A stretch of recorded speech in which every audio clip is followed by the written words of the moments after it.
Hi, welcome back. This is Dr. Copeland, and this is part 5 on high frequency nutrition. We're going over all of the food choices that you have so that you don't feel like you're going to starve to death, and you certainly will not. I've gained weight actually when I eat right, but I have lost a tremendous amount of weight, and then I got way, way, way, way down because I felt like I was starving to death.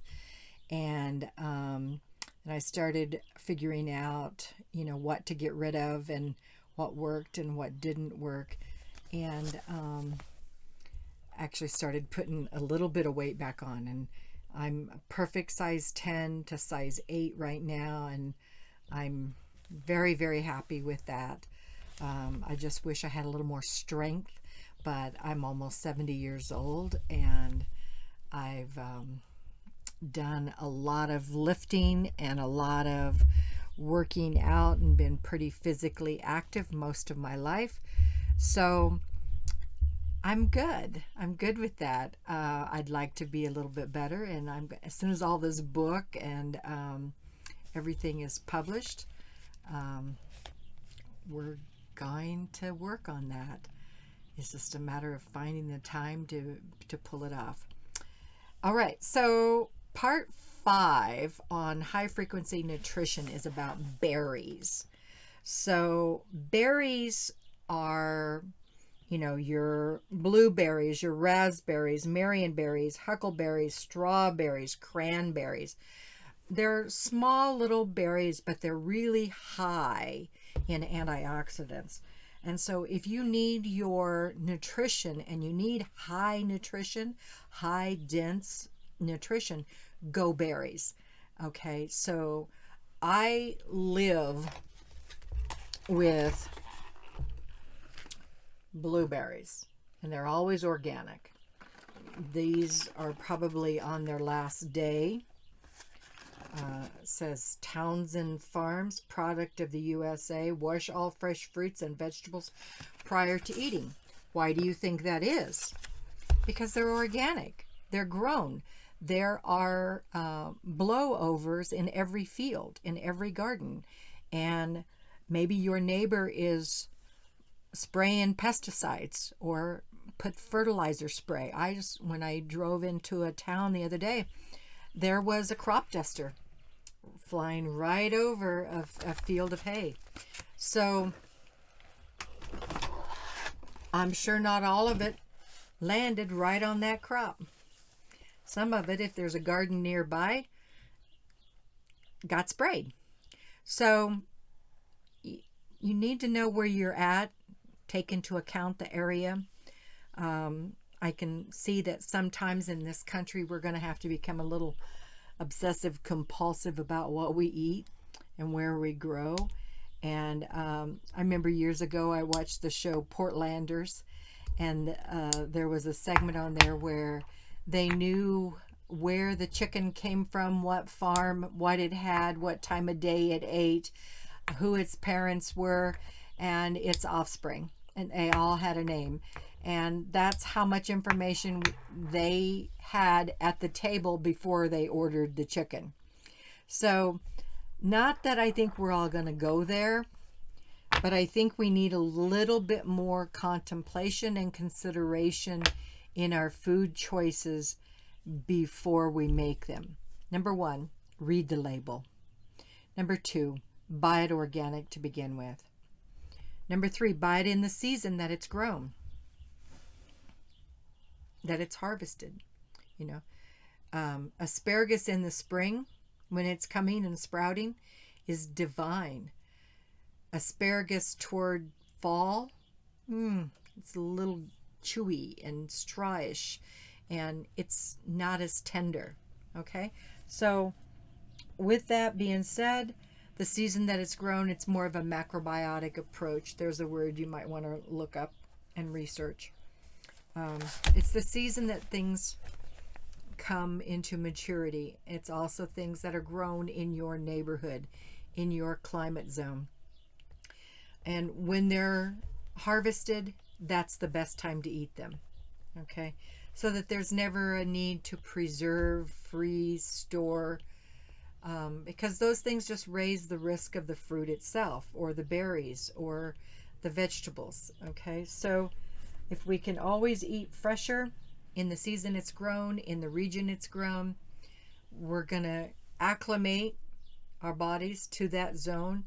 We're not going to have the stressful fluctuations that you do when you travel.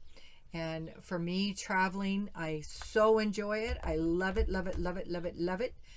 But it is stressful because in every climate zone, there's something else. And it's usually a surprise to my body. Ooh, we haven't had this in a long time. Wow. And I have some kind of a reaction to it, even if I'm not allergic to it, because my body's that sensitive now. So, berries, I love them, love them, love them. I want every house in America to have a blueberry plant in their backyard. I just do. I just think that having blueberries, I think a blueberry could save the world. I just love blueberries. I love them. I love raspberries too, but you know that little bitty tiny seed thing in them? Yeah, it always gets right here in this tooth right there. So other than the seed aspect of the raspberry, raspberries would be my favorite, but I don't like that seed part. So blueberries won my competition for which berry is the best berry. I love blueberries.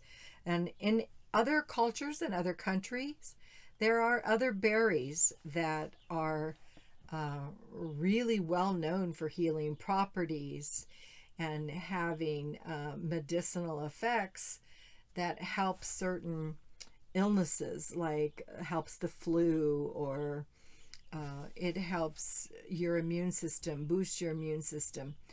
I remember there's a lot of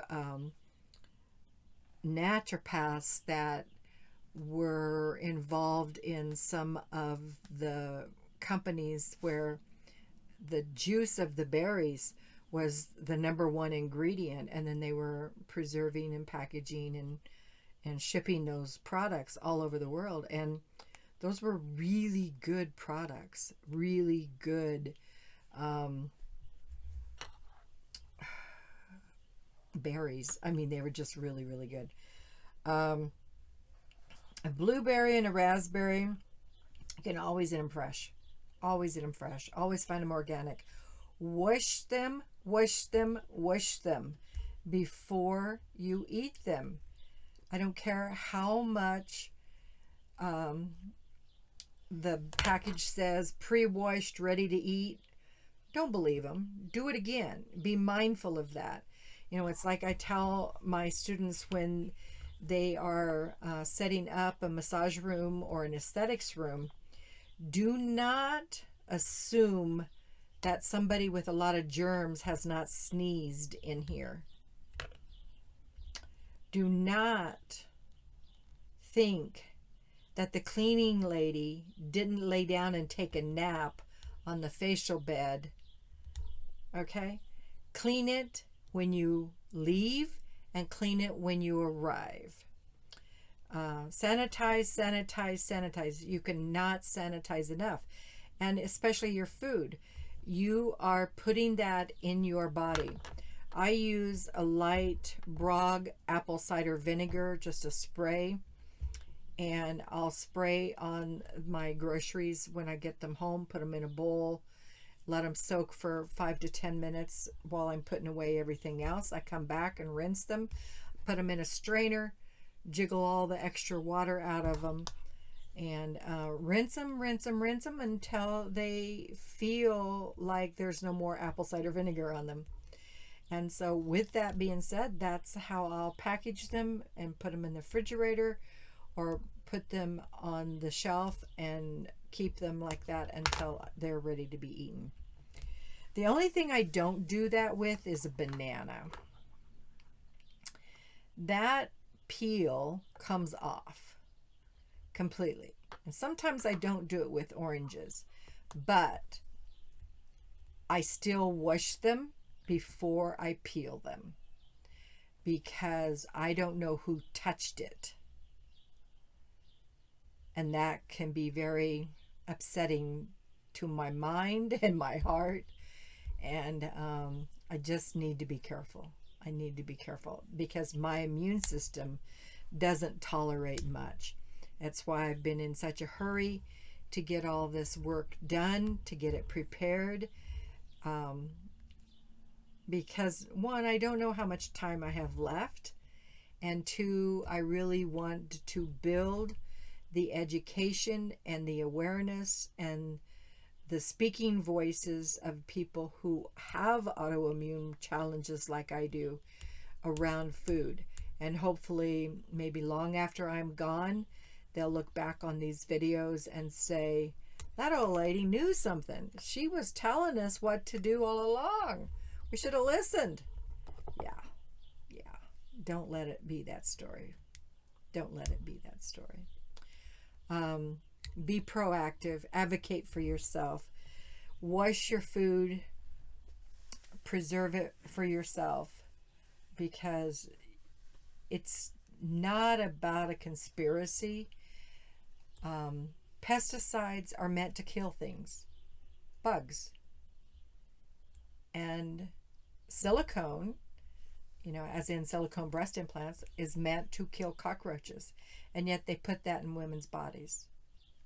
And there's just a lot of things that does not make sense. So hopefully by watching these videos, you learn to question everything in food that is coming at you. Learn to make better choices. Learn to take charge and grow your own food so that you know what's happening to it. You know its history. You know its DNA.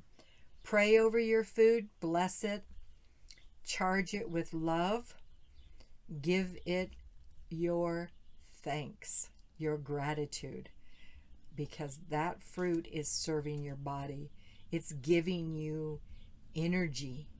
It's giving you high frequency energy if it's pure and according to this system that we're talking about today. Now, I'm going to add to this one some additional items to keep on hand for flavoring some of your foods, because sometimes a lot of flavors and condiments that I used to have had a lot of high fructose corn syrup in them. And so chocolate was something that had a lot of dairy in it. And I can't have that. So stay away from spices or spice mixes in bulk containers larger than a few ounces, because they require preservatives, MSGs, carrageenan, which is a thickener, and are frequently tainted with gluten or corn starches and other gluten sources. I've even heard of a company that takes wheat flakes and flavors them to whatever flavor they want to sell. Now, to me, that's criminal. That's criminal. Don't sell me wheat when I'm expecting to get pepper or chili flakes. Don't do that. All right, so coconut flakes is something that's wonderful to add flour. Coconut flour I love, and coconut sugar is very good as well. I know coconut water is really good for hydrating you, high in electrolytes, high alkaline, high nutrient levels. It's kept pure.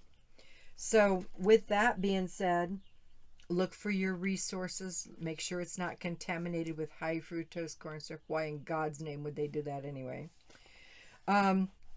Chocolate. I love cacao.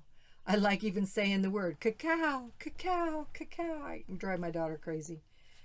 And 70% or higher, and no milk in it. I just buy the powdered cacao. It's quite expensive. And I'll put it in with my own gluten-free cookie mix that I make. And so I have a chocolate cookie. Or I'll put it in my almond milk, and I can have chocolate milk. There's all kinds of creative things, and my mind just went blank. I apologize. That you can have. Now there is some this next one, some controversy, and I want you to make this choice for yourself. But it's gluten-free oatmeal. There is a label out there called Bob's Red Mill. It's readily available. I think it cooks well, it tastes well, it prepares well. Some gluten sensitive or celiac people cannot handle oats. Some can. But in all honesty, oats are a grain. And oats may be gluten-free, but what were they grown with? Were they grown with pesticides? Were they grown with fertilizers? And were they GMO'd? Was the seed injected an antibiotic? So looking into the conditions of the growing is really important. And generally, you can go to company manufacturers' websites, and there'll be information on there. If not, call the boss, call the president of the company, find out.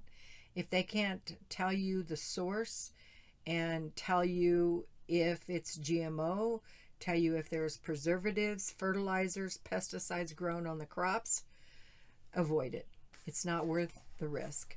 Couple of nights ago, I had a taco, and I had found this cheese that I had never tried, and I read the label. I'm in a new store, read the label, and it had potato starch, and it had nothing else that I could see. No dairy, gluten-free, non-GMO, all my favorite words, right? So I bought it. Well, and I was so delighted. I had a couple little pinches. I did it very gingerly because sometimes a non-dairy cheese can be kind of tangy, and I don't like that taste. I want more of a creamy, buttery texture with my cheese. And so I just did a few little sprigs, and then when I tasted it, I felt something on my tongue, right in here, and it gets sore. And I'm like, okay. So what could it be? And it wasn't the sati tortilla. I've never had a reaction to those. It wasn't the grass-fed 93% lean beef. It wasn't the organic onion. What was going on? And the only thing I had done different was put that cheese on there. I immediately got back up, reread that package, and sure enough, I found the word buried cornstarch. I was so mad. So with that being said, obviously I didn't finish the taco. I picked everything off of it and then, ate what was left. But my tongue got sore. I could feel a nodule in my throat swelling up. And of course, I gave the cheese to somebody who could enjoy it. And now it's not me, obviously. I do not enjoy feeling bad. I do not enjoy my body giving me signals that are out of pain. When my tongue hurts, that's pain. That's uncomfortableness. I don't like that. I'm not okay with that. On any level, it doesn't need to be in my life. when my throat swells and I can't talk and I can't breathe. I don't want to live like that. So I show up for myself to give myself the best of the best in food, in clothing, in my hair, my cosmetic, everything I do. I find the best of the best. High standards. I want organic. I want purity. I want integrity in what I'm eating, because those are all the elements that I want to give forth from myself, from my heart. My integrity, high standards, purity. Okay, organic, natural. I want that energy to come out of me. So that's the energy, the frequency that I put in. I don't eat processed food. I don't eat fast food. I don't eat junk food. I don't eat anything fried in vegetable oil or corn oil or whatever. So, with all that being said, I hope you will enjoy the book, the class, the certification. I hope it serves you for a long, long time. There are a couple of flavors that you can find and make. One would be vanilla. Find a source for that is non-alcohol. I think I had Mad Dog vanilla one time, and that was wonderful.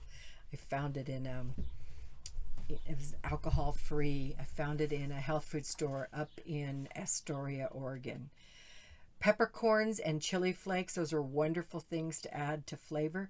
Cinnamon, nutmeg, Mediterranean blended spices, Himalayan salt, balsamic vinegars, lemons, figs. Make your own combination. Those are all things that you can add flavor to your cooking processes, your recipes.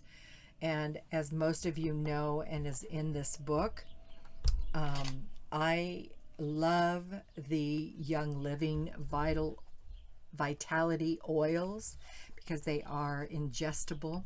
And I do a lot of cooking with those because they're very pure, they're organic, and they do just a drop adds a lot of flavor. They don't take up much room. And now that I live in a travel trailer and I go from city to city and help people take the certification course for coaching, I need to restrict my space and what I carry with me, and the vitality oils have just been fabulous. So if you're interested in those, get in touch with somebody on my team and we'll get you that information. But it's in the book. It's in the book. So go buy the book. So everything that I'm telling you is in the book or comes out of the book, and then I'm commenting and adding more for my students. So I love you all. Bye-bye.